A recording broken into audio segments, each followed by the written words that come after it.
الحمد للہ وکفی وسلام علی عبادہ الذین اصطفی اما بعد اعوذ باللہ من الشیطان الرجیم بسم اللہ الرحمن الرحیم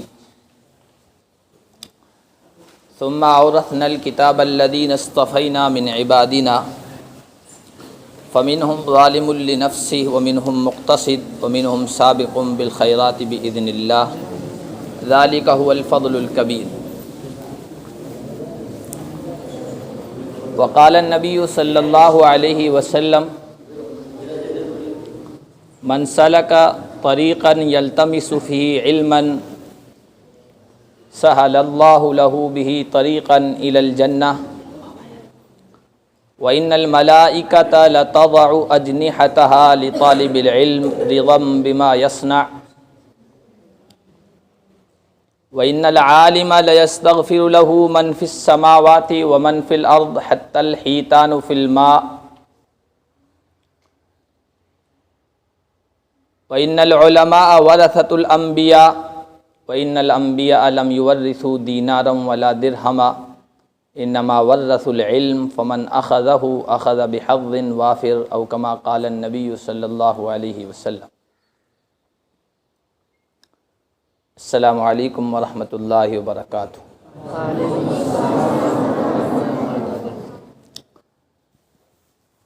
حضرات اساتذہ کرام اور عزیز طلبہ، میں آپ ہی کی طرح کا ایک طالب علم ہوں۔ مفتی صاحب نے بڑے کلمات کہہ دیے ہیں جن کا میں مستحق نہیں تھا، اللہ ان کے حسن ظن کے مطابق کر دے، یہ دعا کرتا ہوں۔ چند باتیں آپ کے سامنے رکھنے کی کوشش کروں گا جس سے مجھے اور آپ کو فائدہ ہو جائے۔ اللہ تبارک و تعالی نے آپ سب کو علم حاصل کرنے کے لیے چنا ہے، یہ اللہ کا انتخاب ہے اور یہ بہت بڑی فضیلت ہے، اللہ کا بڑا احسان ہے۔ اس پر ہم جتنا بھی شکر ادا کریں اتنا کم ہے۔ سب کہہ دیں الحمدللہ، زور سے بول رہے ہیں۔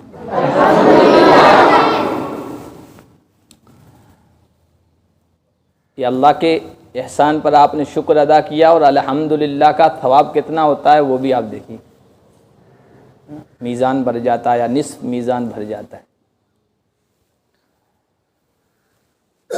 اللہ نے جب یہ احسان فرمایا ہے کہ آپ کو چن لیا ہے تو آپ کے ساتھ بھلائی کا ارادہ کیا ہے۔ من یرد اللہ بہ خیرا یفقہہ فی الدین، حضور علیہ الصلاۃ والسلام کا ارشاد ہے، اللہ جس کے ساتھ بھلائی کا ارادہ کرتا ہے اسے دین کی سمجھ کے لیے، دین میں گہرائی کے لیے، فقاہت کے لیے چن لیتا ہے، اور جس کو اس کے لیے چن لیا تو پھر اللہ آخرت میں بھی اس کے لیے نجات کے فیصلے فرما دیتے ہیں۔ امام محمد رحمۃ اللہ علیہ، جانتے ہیں نام امام محمد کا؟ بڑی کلاس کے طلبہ ہوں گے نا، امام محمد کو جانتے ہیں؟ کون ہے؟ تو امام اعظم ابو حنیفہ کے شاگرد ہیں، فقہ حنفی کے ایک بڑے ستون ہیں۔ امام محمد بن حسن الشیبانی رحمۃ اللہ علیہ، ان کا انتقال ہوا۔ انتقال ہونے کے بعد کسی نے ان کو خواب میں دیکھا کہ حضرت کیا معاملہ ہوا آپ کے ساتھ؟ تو امام محمد نے فرمایا، اس آدمی سے کہا کہ مجھے فرشتوں کے ذریعے سے اللہ کے دربار میں لے جایا گیا اور وہاں کھڑا کیا گیا، پھر اللہ تبارک و تعالیٰ کی طرف سے یہ کہا گیا کہ اے محمد تم کامیاب ہو، تمہارے لیے نجات اور کامیابی کا فیصلہ کر دیا گیا ہے۔ فرشتوں سے کہا کہ ان کو جنت میں لے جاؤ، اور ساتھ میں یہ جملہ کہا کہ اگر ہم تمہارے ساتھ کامیابی اور نجات کا فیصلہ نہ کرتے تو تمہیں علم نہ سکھاتے، فقہ کی دولت نہ دیتے، علم کی دولت ہم نے دی تو ہم نے آپ کے ساتھ اچھائی اور خیر کا فیصلہ کیا ہے۔ اللہ نے لاکھوں لوگوں میں سے، بچوں میں سے آپ کو منتخب کر لیا ہے۔ اب آپ کی ذمہ داری ہے کہ آپ اس انتخاب پر پورا اتریں اور اس کے جو تقاضے ہیں، اس کی جو ضروریات ہیں، اس کو پورا کریں۔ اردو سمجھ میں آتی ہے بھائی؟ نہیں سمجھ میں آتی ہے تو پھر یہاں والی زبان کروں؟ تھوڑا تھوڑا سیکھ گیا ہوں۔ رات میں کچھ لوگ گاندھی دھام تک کے تھے، 18-20 لوگ ایک ساتھ، پوری رات بولتے رہے گجراتی، تو میں کچھ سمجھ گیا ہوں۔ اردو سمجھ رہے ہیں؟ ٹھیک ہے۔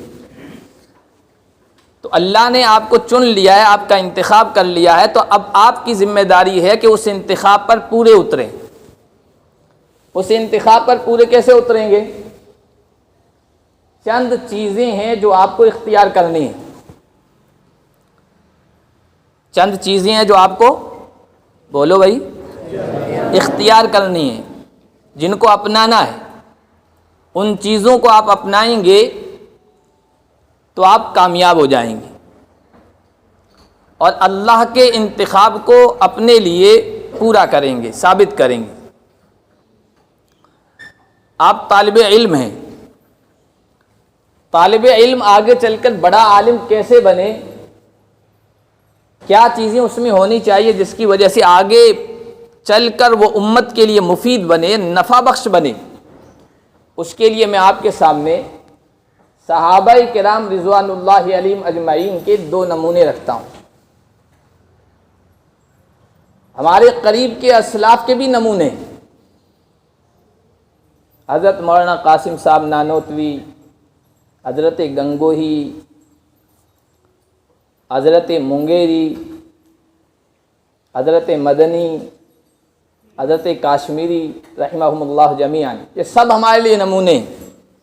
لیکن سب سے پہلے ہمارے لیے جو نمونے ہیں، سر چشمہ ہدایت ہیں، وہ صحابہ کرام رضوان اللہ علیہم اجمعین ہیں۔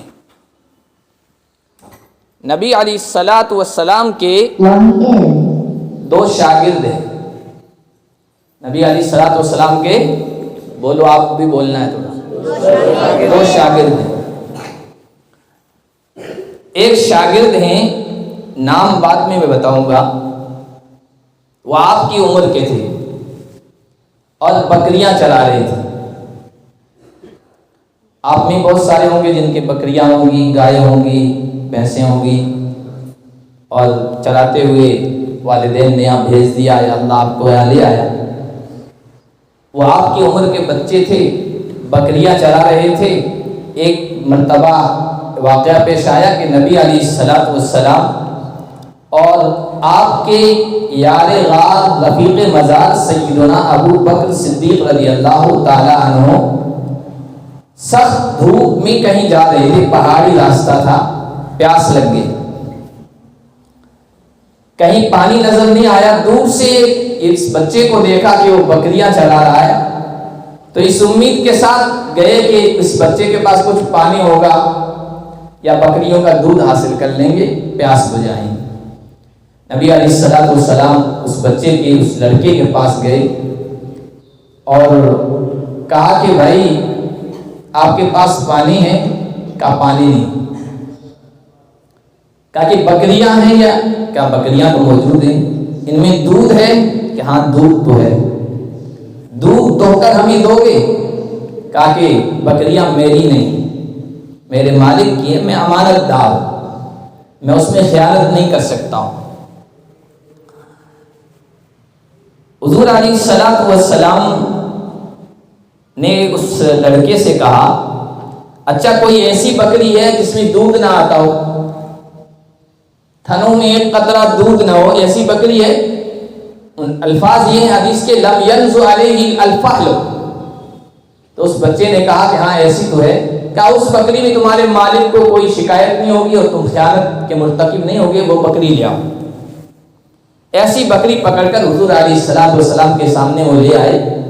نبی علیہ الصلاۃ والسلام کی زبان مبارک ہلی، ہونٹ نے حرکت کی اور آپ نے بسم اللہ کہہ کے اس کے تھنوں پر ہاتھ رکھا، برتن دودھ سے بھر گیا۔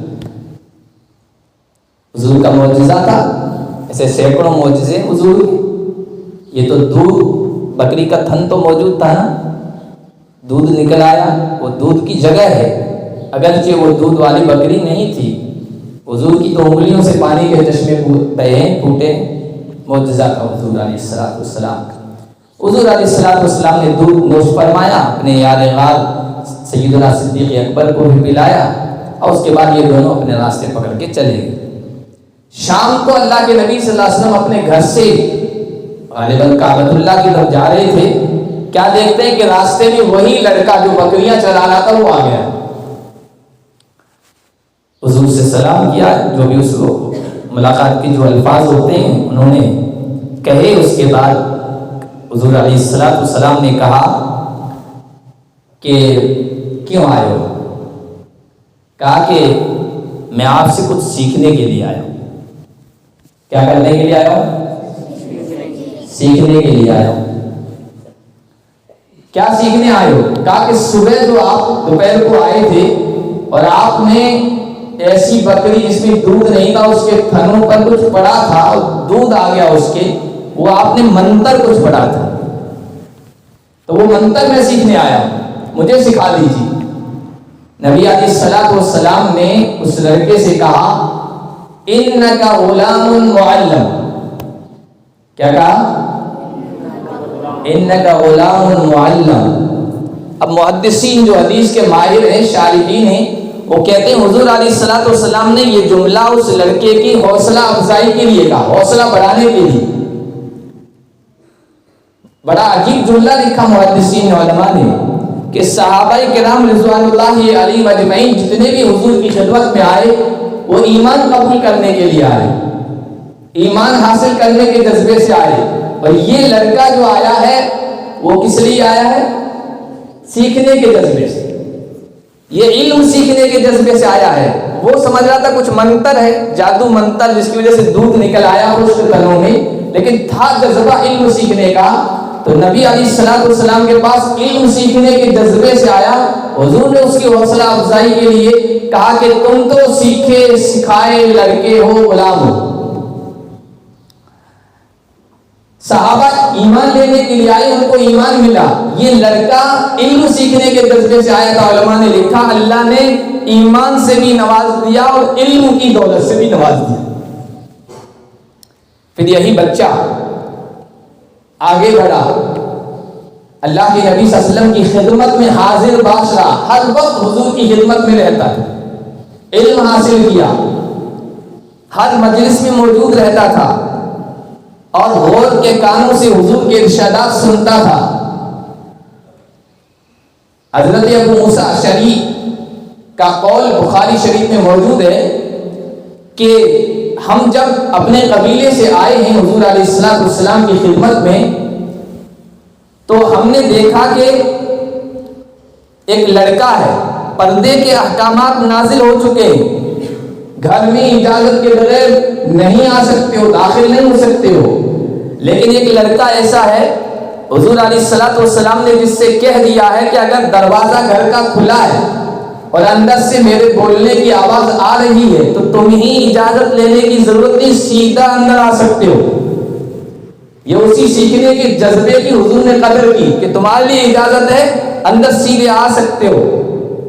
اور ہم اس لڑکے کے بار بار حضور کے گھر میں آنے اور جانے کی وجہ سے یہ سمجھتے تھے کہ وہ حضور کے گھر کا، خاندان کا ایک فرد ہے، حالانکہ حضور کے خاندان سے اس کا کوئی تعلق نہیں تھا۔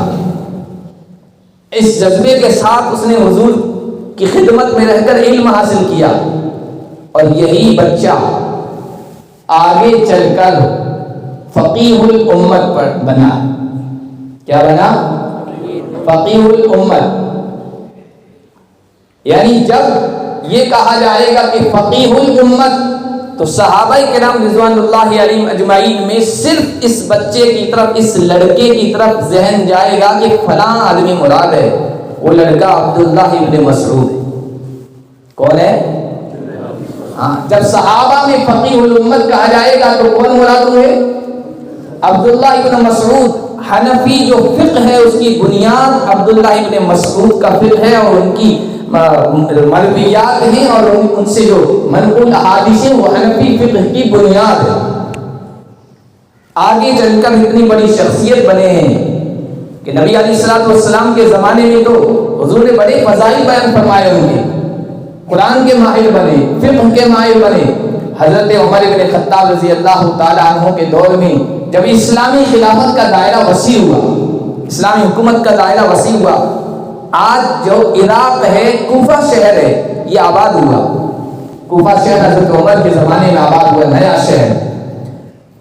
وہاں پر آبادی ہو گئی تو وہاں کے کچھ لوگ وفد کی شکل میں عمر بن خطاب کے پاس آئے اور آ کر کہنے لگے, حضرت امیر المومنین, شہر آباد ہو گیا ہے, بازاریں بارونق ہو گئی ہے, مسجدیں بھی آباد ہیں, ہر جگہ آباد ہے, لیکن ہمیں کوئی مسئلہ, کوئی الجھن پیش آتی ہے تو اس کے حل کے لیے مدینہ آنا پڑتا ہے.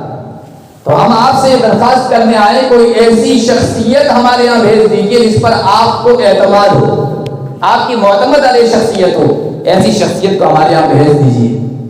تو حضرت عمر بن خطاب رضی اللہ تعالی عنہ کی نظر انتخاب عبداللہ ابن مسعود پر پڑی. امام ابو حنیفہ عراق کے ہیں نا, حضرت عمر نے حضرت عبداللہ ابن مسعود کو عراق بھیجا تھا, کوفہ بھیجا تھا. وفد کا جو سردار تھا اس سے کہا کہ یہ آدمی موجود ہیں, ان کو لے جاؤ. اور مدینے میں حضرت عمر بن خطاب نے ان کے لیے یہ شرط لگا دی تھی کہ آپ مدینے سے باہر کہیں بھی نہیں جائیں. یہ شرط سزا کے طور پر نہیں تھی, یہ شرط ان کے لیے فخر کی بات تھی. کہیں بھی نہیں جائیں گے, اس کا مطلب یہ ہے کہ خلافت میں کوئی بھی مسئلہ کبھی بھی پیش آ سکتا ہے, اس میں مشورے کی ضرورت پڑتی ہے, مسئلے کی ضرورت پڑتی ہے, تو آپ کو ہمیں کبھی بھی ضرورت پڑ سکتی ہے آپ کی, اس لیے آپ مدینے سے باہر نہیں جائیں گے. وقت کیا ہے, سردار سے کہا کہ ایک آدمی ہے, ایک شخصیت ہے جس کو ہم نے اپنے لیے منتخب کر رکھا ہے, اب آپ لوگ آئے ہو تو ہم ان کو آپ کے حوالے کرتے ہیں. وفد کا سردار حضرت عبداللہ بن مسعود کو جب دیکھتے ہیں نا, حضرت عبداللہ بن مسعود کا حلیہ ایسا تھا, دبلے پتلے, ٹانگیں بالکل پتلی. مشہور واقعہ ہے, سفر میں ایک موقع پر حضور علیہ السلام نے کہا مسواک لاؤ میرے لیے. حضرت عبداللہ بن مسعود درخت پہ چڑھے مسواک توڑنے کے لیے. سر چھوٹا سا تھا, پگڑی بڑی تھی, پنڈلیاں کمزور سی تھی, اور ہوا چلتی تھی تو یوں ہلتے تھے. صحابہ ہنس پڑے. حضور علیہ السلام نے کہا تم عبداللہ بن مسعود کی پنڈلیوں کی پتلے پن کی وجہ سے, نحافت کی وجہ سے ہنس رہے ہو؟ کہا یا رسول اللہ, اس لیے. کہا کہ عبداللہ ابن مسعود کی ان پنڈلیوں کا وزن اللہ کے یہاں بہت پہاڑ سے بھی زیادہ ہے. تو اس وقت نے دیکھا آدمی دبلا پتلا, چھوٹا سا سر ہے, اوپر پگڑی ہے اور دبلی پتلی, اس کی ٹانگیں ہیں, پنڈلیاں ہیں. تو کہنے لگا وفد کا سردار, اتستہزئ بنا یا امیر المؤمنین, ہم نے بڑی شخصیت مانگی ہے امیر المؤمنین, آپ مذاق کر رہے ہیں کہ ان کو لے جاؤ؟ ہم نے کوئی وزنی علم والا آدمی مانگا ہے, آپ کہہ رہے ہیں ان کو لے جاؤ. تو حضرت عمر بن خطاب نے کہا لا استہزئ بکم, میں مذاق نہیں کر رہا ہوں. پھر ایک جملہ کہا کہ کنیف ملئ علما, یہ تمہیں اس اعتبار سے, جسے کے اعتبار سے ایسا کمزور لگ رہا ہے, لیکن یہ علم کا ایسا برتن ہے جو علم سے بھرا ہوا ہے, سر کے بالوں سے لے کر اور انگلیوں تک علم سے یہ تبریز ہے, اس کو لے جاؤ. پھر لے گئے وہ, پھر ان کا جو علم پھیلا ہے اس وقت پوری دنیا میں سب سے زیادہ ائمہ میں سے پیروکار فالوورز سے ہوں امام ابو حنیفہ رحمۃ اللہ علیہ کے ہیں, اور امام ابو حنیفہ کا علم حضرت عبداللہ ابن مسعود سے. تو حضرت عبداللہ ابن مسعود کامیاب ہوئے. ان کے اندر کیا جذبہ تھا؟ علم حاصل کرنے کا جذبہ. نیت کریں انشاءاللہ یہ جذبہ ہم اپنے اندر پیدا کریں گے. حضور علیہ السلام کے زمانے میں ایک اور اسی طرح کے لڑکے تھے آپ کی عمر کے. حضور کے زمانے میں وہ خود کہتے ہیں میں بالغ نہیں ہوا تھا, حضور کا دنیا سے انتقال ہوا ہے, آپ اس دنیا سے پردہ فرما گئے, وہ بالغ نہیں ہوئے تھے, لیکن آگے چل کر وہ بھی امت کے بڑے عالم بنے, قرآن کے ماہر بنے, مفسر بنے, حبر الامہ ان کو لقب دیا گیا، یا بحر الامہ، امت کا سمندر، علم کا سمندر، ترجمان القرآن، قرآن کے ترجمان، مفسر جب صحابہ میں کہا جائے گا تو وہ لڑکا مراد ہو۔ کون ہے وہ؟ عبداللہ بن عباس۔ وہ عبداللہ بن مسعود ہیں، اور یہ لڑکا کون ہے؟ عبداللہ ابن عباس رضی اللہ تعالی عنہ۔ اب یہ بھی ایک طالب علم ہے آپ کی عمر کے، اور علم کیسے حاصل کیا؟ ان کے اندر کیا چیزیں تھی جس کی وجہ سے علم حاصل ہوا؟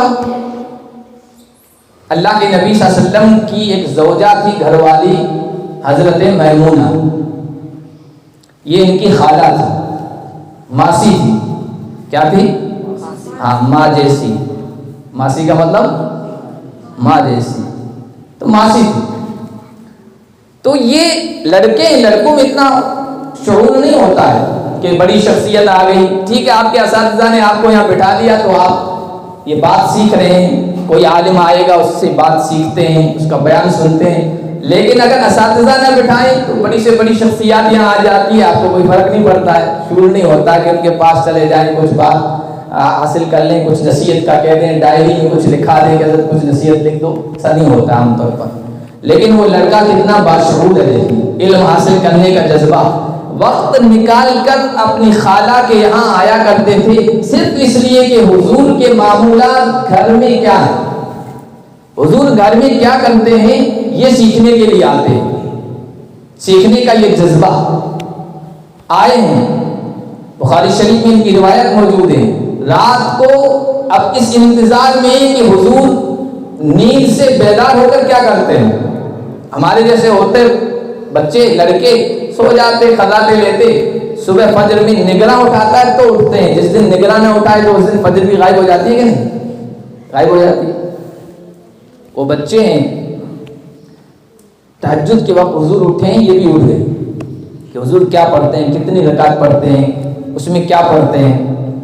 حضور علیہ السلام اٹھے، آپ صلی اللہ علیہ وسلم نے ایک مشکیزہ تھا اس سے پانی نکالا، اور بلکہ پہلے کہتے ہیں کہ حضور اٹھے، آنکھیں یوں ملی، آنکھیں ملنے کے بعد مشکیزہ تھا اس سے پانی لیا، پھر قضائے حاجت کے لیے گئے، قضائے حاجت کے لیے گئے، پیچھے سے حضرت عبداللہ ابن عباس اٹھے اور لوٹا پانی کا بھر کر پیچھے سے جا کر رکھ دیا چپکے سے، کہ باہر آئیں گے تو پانی کی ضرورت پڑے گی، پھر پانی کا لوٹا رکھ دیا۔ حضور علیہ السلام باہر آئے، میمونہ سے کہا کہ میمونہ یہ لوٹا کس نے رکھا ہے؟ کہا کہ خادموں کا یا غلاموں کا عبداللہ بن عباس، آپ کے چھوٹے غلام، چھوٹے سے خادم عبداللہ بن عباس نے رکھا ہے۔ حضور علیہ السلام خوش ہو، پھر حضور نماز کے لیے کھڑے ہوئے تو یہ چپکے سے اٹھے، وضو کیا اور جا کر حضور علیہ السلام کی بائیں طرف کھڑے ہو گئے، نماز میں پیچھے جا کے کھڑے ہو۔ حضور علیہ السلام کو محسوس ہو گیا، حضور علیہ السلام نے یوں کان پکڑ کر پیچھے سے نمازی میں یوں گھما کے اپنی دائیں جانب برابر میں کھڑا کر دیا، برابر میں جب کھڑا کر دیا تو وہ پیچھے ہو گئے۔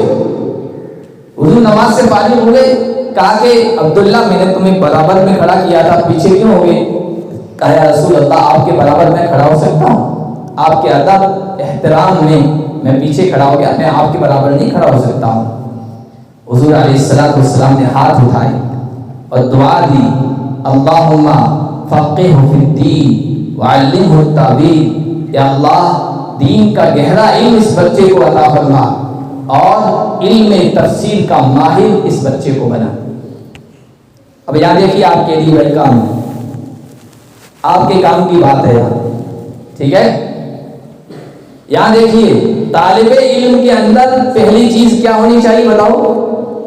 پہلے میں نے بتایا کیا چیز ہونی چاہیے، علم حاصل کرنے کا جذبہ، وہ جذبہ اندر سے اس کو سلگاتا رہے گا، محنت پر آمادہ کرتا رہے گا۔ دوسری چیز جو علم میں برکت کے فیصلے کرواتی ہے اور طالب علم کو آگے چل کر بافیض بناتی ہے کہ امت کو اس سے فائدہ پہنچے، وہ یہ چیز ہے جو عبداللہ ابن عباس کے اندر تھی۔ ایک تو استاذ کی خدمت، وہ لوٹا لا کے رکھا تھا نا، اس سے حضور خوش ہوئے کہ استاذ کی خدمت کی ہے اور دوسرا ادب و احترام. اس سے خوش ہو کر حضور کے دل سے دعا نکلی اللہم فقہہ فی الدین وعلمہ التأویل.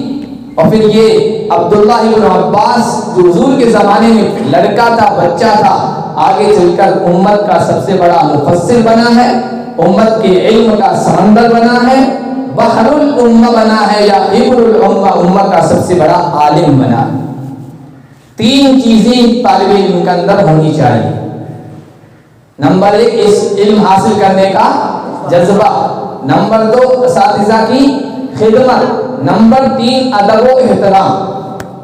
استاذ کا ادب، کتابوں کا ادب، آلات علم کا جو بھی لکھنے کی چیزیں ہیں، قلم ہے، کاپی ہے، ورق ہے، مدرسے کی چیزیں ہیں، اس سے متعلق جتنی بھی چیزیں ہیں ان سب کا ادب و احترام. ادب نہیں ہوگا تو انسان محروم ہو جائے گا. غالباً حضرت عبداللہ ابن مبارک رحمۃ اللہ علیہ کا قول ہے کہ جو آدمی آداب سے محروم ہو گیا اس کو سنتوں سے محروم کر دیا جائے گا. بحرمان السنہ اور بترک السنہ، جو سنتوں کا تارک ہو جائے گا تو وہ فرائض سے محروم کر دیا جائے گا. ہر چیز کا ادب و احترام. تو جو علم سکھانے میں ممد و معاون ہیں، مددگار چیزیں ہیں، ان میں استاد بھی ہے، ان میں کاپی قلم بھی ہے، کتاب بھی ہے، ان سب کا ادب و احترام یہ علم میں اللہ کی طرف سے برکت کے فیصلے کرواتا ہے. پھر یہ بچہ آگے چل کر ایسا بنا کہ عمر بن خطاب کے زمانے میں بڑے بڑے جو صحابہ تھے عمر کے اعتبار سے بڑے، شورا میں حضرت عمر بن خطاب رضی اللہ تعالیٰ عنہ کے جو کیبنٹ منتری تھے، خاص لوگ بڑی عمر کے تھے، ان میں یہ بچہ بھی، نوجوان بھی بیٹھا کرتا تھا اور حضرت عمر کے مسائل کو حل کیا کرتا تھا. سب ارادہ کریں انشاءاللہ یہ خوبیاں ہم اپنے اندر پیدا کریں. ان چیزوں کو سامنے رکھ کر جب آپ علم حاصل کریں گے تو یہ علم آپ کو عزتیں دے گا، یہ بلندیاں عطا کرے گا، یہ مقام دے گا آپ کو، اور آگے چل کر آپ امت کے لیے نفع بخش بنے گی. ابھی سے آپ یہ کہیں گے آگے چل کر ہمیں امت کے لیے نفع بخش بنا، آگے چل کر امت ہم سے رجوع کرے گی، ہم سے مسائل پوچھے گی، ہم سے اپنے مسائل کے حل کے لیے مشورے طلب کرے گی. اس جذبے کے ساتھ آپ علم حاصل کریں گے تو آگے چل کر مفید بنیں گے. یہی عبداللہ بن عباس کا بخاری میں موجود ہے ان کا قول کہ جب حضور علیہ السلام کا انتقال ہوا تو میں نے ایک انصاری ساتھی سے جو میرا ہم عمر تھا اس سے کہا کہ دیکھو یار حضور کا تو انتقال ہو گیا، اب بڑے بڑے صحابہ موجود ہیں لیکن کچھ عرصے میں یہ بھی اس دنیا سے چلے جائیں گے، ہم علم حاصل نہیں کریں گے تو لوگ ہمارے پاس آئیں گے مسئلہ پوچھنے، تو ہم علم حاصل نہیں کریں گے، غلط مسئلہ پوچھیں گے، گمراہ کریں گے لوگوں کو، اس لیے چلو اپنے علم حاصل کرتے ہیں. بڑے بڑے صحابہ موجود ہیں، موقع کو غنیمت سمجھیں، ان کی خدمت میں حاضر ہوتے ہیں، ان سے علم حاصل کرتے ہیں. تو حضرت عبداللہ ابن عباس کہتے ہیں اس انصاری صحابی نے کہا کیسی باتیں کر رہے ہو، بڑے بڑے جلیل القدر صحابہ موجود ہیں، تم سے ہم سے کون پوچھے گا، بڑے بڑے علماء موجود ہیں، تم سے ہم سے کون پوچھے گا. انہوں نے بات کو وزن نہیں دیا. عبداللہ ابن عباس کہتے ہیں میں نے انفرادی طور پر اپنے طور پر علم حاصل کرنا شروع کر دیا. کبھی اس صحابی کے پاس، کبھی اس صحابی کے پاس، حضرت ابی بن کعب کی خدمت میں حاضر ہوتے تھے. بھری دوپہر میں، گرمی کے موسم میں، لویں چل رہی ہے، تیز آندھی اڑ رہی ہے، اور وہاں جا کر وہ آرام کر رہے ہوتے تھے تو پاس میں دروازے کے پاس دروازہ کھٹکھٹاتے بھی نہیں تھے کہ آرام میں خلل پڑ جائے گا، بیٹھ جاتے تھے. کبھی کہتے چادر میں پھیلا دیتا تھا، سو جاتا تھا، اور ہوا کی وجہ سے، طوفان کی وجہ سے ریت میرے چہرے پر پڑ جاتی تھی. ابی بن کعب باہر آتے تھے، کہتے تھے عبداللہ یہ کیا کیا تم نے، تم خاندان رسول کے ایک فرد ہو، حضور کے چچازاد بھائی ہو، تم مجھے کہتے میں تمہارے پاس آ جاتا. تم کہتے کہ نہیں، انت حق ونیؤتی الیک، آپ اس کے حقدار ہیں کہ آپ کے پاس آیا جائے اور علم حاصل کیا جائے، محتاج میں ہوں آپ نہیں ہیں. پھر اس طرح انہوں نے علم حاصل کیا، آگے اللہ تعالیٰ نے نوازا. اس طرح جب آپ علم حاصل کریں گے اس جذبے کے ساتھ تو پھر عزیز دوستوں آج کل شکایت یہ ہے کہ قدر نہیں ہے علماء کی، حالانکہ ایسا نہیں. اپنے آپ کو بنا لیا، اپنا مقام پہچان لیا، یہ جو عمر ہے طالب علمی کی، اس میں اپنے آپ کو محنت پہ لگا دیا، اپنے ایک ایک لمحے کو صحیح استعمال کیا، کتابوں کے پڑھنے میں، مطالعے میں، اساتذہ کی خدمت میں، دوستوں کو نفع پہنچانے میں صحیح وقت کا استعمال کیا، اللہ آپ کو علم سے نوازے گا، اور یہ علم آپ کو اس دنیا میں بہت کچھ دے گا، آخرت میں تو دے گا ہی۔ اس دنیا میں علم ایک ایسی دولت ہے جو بادشاہوں کو، شہنشاہوں کو، حکمرانوں کو، عہدیداروں کو جھکا دیتی ہے، آج بھی جھکاتی ہے۔ آج بھی بڑی بڑی سپر پاور طاقتیں، بعض علماء اتنے پاورفل ہیں اور علم ان کا ایسا ہے، اور جب ان کی زبان سے جملہ نکلتا ہے تو لوگ ہاتھوں ہاتھ لیتے ہیں، اس پر عمل کرتے ہیں، عمل کرنے کے لیے تیار رہتے ہیں، حکومتیں ڈرتی ہے، ان پر نگرانی رکھتی ہے۔ آج بھی علم میں پاور ہے، طاقت ہے، حضور کے زمانے میں بھی تھی، صحابہ کے زمانے میں بھی علم کے اندر پاور تھی، صلاحیت تھی، آج بھی۔ حج کا موسم چل رہا ہے، ایک واقعہ حج کے موسم سے یاد آ گیا، ایک عالم بڑے گزرے ہیں، حضرت عطا بن ابی رباح، کیا نام ہے ان کا؟ عطا بن ابی رباح۔ عالم کیا ہے؟ ایک غلام، یعنی ان کے باپ دادا غلام تھے، پھر یہ آزاد کر دیے گئے، غلاموں کی نسل میں سے، غلاموں کی اولاد ہے، اور جسم کے اندر 6 آئے ہوئے، کتنے؟ 6 آئے، بال گھنگریالے، افریقیوں کے ہوتے ہیں جیسے گھنگریالے بال، ماتھا پچکا ہوا کشمش کی طرح، یہ جو ہاتھ ہیں ہاتھوں میں شل، صحیح طریقے سے ہاتھ کام نہیں کر رہا ہے، پیروں میں تھوڑا لنگڑا پن، رنگ کے کالے کلوٹے ہوئے، قد پستہ، انتہائی ٹھیک نہیں۔ عجیب تشبیہ دی علماء کرام نے، بیت اللہ میں بیٹھ کر 30 سال درس دیا ہے ایسے شخص نے، اتنے عائب ہیں، بیت اللہ میں بیٹھ کر 30 سال درس دیا ہے۔ حج کا موسم آیا کرتا تھا تو یہ اعلان کیا جاتا تھا کہ عطا بن ابی رباح کے علاوہ کوئی مسئلہ بیان نہیں کرے گا، جس کو جو فتویٰ پوچھنا ہو، مسئلہ دریافت کرنا ہو حج کے بارے میں، عطا بن ابی رباح سے رجوع کرے، کوئی اور یہاں اس سوال کا جواب نہیں دے گا۔ 6 عائب ہیں، شاگرد بیٹھا کرتے تھے ہزاروں کی تعداد میں، سب سفید کپڑوں میں ملبوس، خوبصورت شاگرد۔ کہتے ہیں کہ جب عطا بن ابی رباح ان شاگردوں میں بیٹھا کرتے تھے تو ایسے لگتے تھے جیسے روئی کے کھیت میں کالا کوّا بیٹھا ہو۔ یہ تشبیہ کی علماء نے، جسمانی اعتبار سے یعنی کوئی ایسی خوبی نہیں تھی جس کی وجہ سے ان کو عزت دی جائے، ان کو مقام دیا جائے، لیکن علم کی خوبی اس شخصیت نے اپنے اندر پیدا کر لی تھی۔ بادشاہ وقت ہے، آدھی دنیا کا حکمراں ہے، خلیفہ ہے، آدھی دنیا کا حکمراں، معمولی نہیں۔ آج کسی کو پارشد کا عہدہ مل جاتا ہے تو پھولے نہیں سماتا ہے، کسی کی پرواہ نہیں کرتا ہے۔ آدھی دنیا کا حکمراں ہے سلیمان بن عبد الملک، سلیمان بن عبد الملک۔ وہ حج کے موسم میں آتا ہے، اس کو مسئلہ دریافت کرنا ہے۔ علماء نے لکھا کہ حضرت عطا بن ابی رباح نماز پڑھ کر فارغ ہوئے، یوں بیٹھے، لوگوں نے ہجوم لگا لیا، سب اپنا اپنا مسئلہ پوچھ رہے ہیں، تو بادشاہ وقت اپنے دونوں بیٹوں کے ساتھ آیا۔ حضرت نے دیکھا کہ وہ آ رہا ہے، خلیفہ وقت ہے، ہٹو بچو ہو رہا ہے، اور یہ جس طرح آپ بیٹھے اس طرح لوگ بیٹھے ہوئے تھے، وہ آگے آنے لگا۔ تو عطا بن ابی رباح نے کہا انتظر حتی یاتی دورک، وہیں کھڑے رہیے، آپ کا نمبر آئے گا تب آپ مسئلے پوچھنا، میں جواب دوں گا، ابھی یہ حضرات بھی بیٹھے سوال کرنے کے لیے آئے، ان کو فارغ کر دوں۔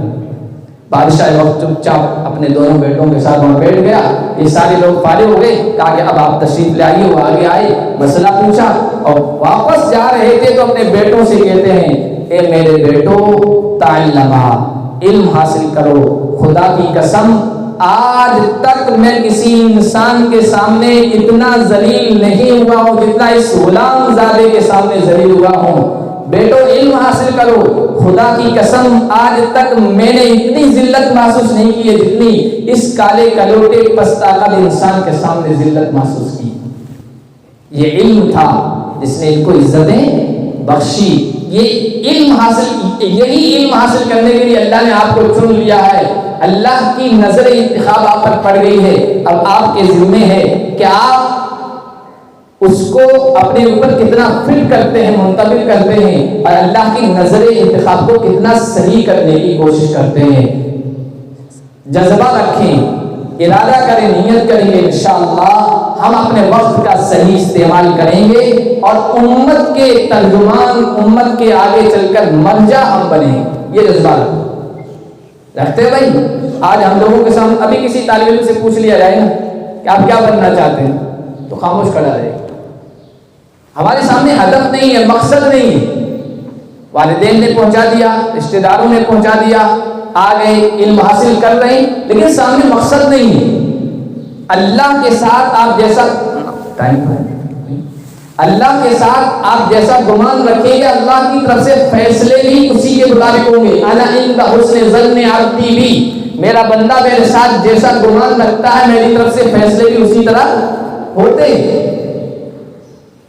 آپ یہ سوچ رہے کہ میں امام بن جاؤں گا مسجد کا، کسی مدرسے میں معلم بن جاؤں گا، کسی جگہ کوئی مکتب ناظرہ پڑھا لوں گا، یہ تو چھوٹے مقصد ہیں، یہ بہت اہم ہے، ایسے تو بہت اہم ہے، یہ بھی علم دین کو سیکھنا سکھانا ہے، لیکن یہ جذبہ اور ارادہ کیوں نہیں رکھتے ہیں کہ میں پورے عالم کے لیے مفید بنوں گا، پوری دنیا کے لیے نفع بخش بنوں گا، میں ایسا بننا چاہتا ہوں۔ کسی طالب علم نے آج تک کہا کہ میں حسین احمد مدنی جیسا بننا چاہتا ہوں،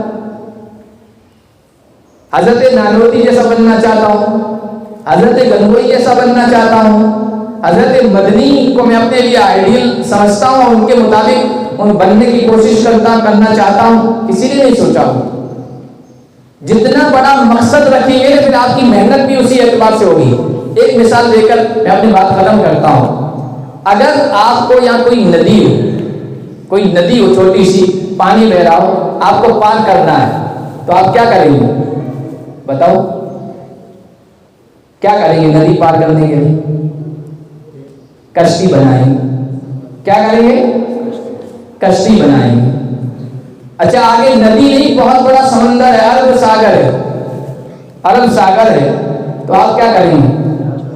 ہاں دیکھو اب آگے سے ہی پھر کشتی کی نہیں سوچ رہے نا، کشتی کی کیوں نہیں سوچی؟ بڑا سمندر ہے، مقصد بڑا ہے۔ عرب ساگر کو چھوڑو، آپ یہ چاہتے ہیں ہم مکہ جائیں، اس کے لیے کیا کریں گے بتاؤ؟ اب آپ کیا سوچیں گے؟ پلین، جہاز کے بارے میں سوچیں گے۔ مقصد بڑا تو اس سے زیادہ اس کا جو وسیلہ ہے وہ اختیار کریں گے۔ اگر آپ نے یہ سوچ لیا کہ مجھے چاند پہ جانا ہے تو کیا کریں گے؟ ہاں پھر وہ جہاز بھی نہیں، پلین کے بارے میں نہیں سوچیں گے، پھر کس بارے میں سوچیں گے؟ راکٹ کے بارے میں سوچیں گے۔ مقصد جتنا بڑا پھر وسیلہ بھی آپ اسی اعتبار سے اختیار کریں گے۔ اپنے سامنے بڑا مقصد رکھیں گے کہ مجھے فلاں بڑی شخصیت بننا ہے، تو پھر آپ محنت بھی یعنی وسیلہ بھی اتنا ہی بڑا اختیار کریں گے، اسی اعتبار سے محنت کریں گے۔ حضرت مولانا علی میاں رحمۃ اللہ علیہ فرمایا کرتے تھے کہ طالب علموں سے کہ آپ سب کچھ بن سکتے ہو، نبی تو نہیں بن سکتے، بس نبی نہیں بن سکتے، اس کے علاوہ آپ جو سوچو گے وہ بن سکتے ہو۔ بڑے عالم، بڑے فقیہ، بڑے ولی اللہ، اپنے وقت کی بڑی بافیض شخصیت، جو بھی سوچو اور پھر اس کے مطابق وسیلہ اختیار کرو، ذریعہ اختیار کرو، تو انشاءاللہ اللہ آپ کی اس تمنا کو، اس خواب کو شرمندہ تعبیر کرے گا۔ تو سب بڑا مقصد رکھیں گے انشاءاللہ۔ اللہ تبارک و تعالی ہم سب کو علم حاصل کرنے کا سچا جذبہ عطا فرمائے اور علم کی دولت سے مالا مال فرمائے۔ اساتذہ کرام کا، ذمہ داروں کا شکر گزاروں کے یہ بات کرنے کا موقع دیا، اس سے مجھے بھی فائدہ ہوگا اور عزیز طلبہ کو بھی فائدہ ہوگا، تو میرے لیے بھی صدقہ جاریہ بنیں گے۔